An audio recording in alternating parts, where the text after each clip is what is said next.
आपलं 7 डिसेंबर पासून तर 24 मार्च या वर्षीपर्यंत 100 दिवस टीबी एलिमिनेशनचा प्रोग्राम म्हणजे इंटेन्सिफाईड कॅम्पेन असं चालू आहे की आपल्याला टीबीचे जे लपलेले रुग्ण आहेत त्यांना त्यांच्या घरापर्यंत जाऊन जर असेल तर त्यांना शोधून काढणे आणि लवकरात लवकर त्यांना ट्रीटमेंटवर आणणे. जर टीबी नसेल तर टीबी 1.5-2 वर्षात तो टीबी रुग्ण सापडू नये म्हणून त्याला टीबी न हो म्हणून ते प्रिव्हेंटिव्ह थेरपी देणे याबाबत आणि त्या सगळ्यांचं एक्सरे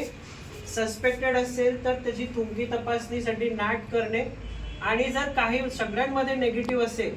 तर CYTB टेस्ट मॅन्टॉक्स टेस्ट अगोदर जे होतं बघा त्याचं अपडेटेड व्हर्जन हा CYTB टेस्ट एक आलेला आहे. आपण इंट्राडर्मल इंजेक्शन देऊन विदिन 72 आवर्सच्या आतमध्ये ती रिडिंग येतो. तो जर रिॲक्टिव्ह जो भाग आहे तो 5 mm च्या वरती असेल तर तो इन फ्युचर टीबी पेशंट होण्याचे चान्सेस जास्त आहेत.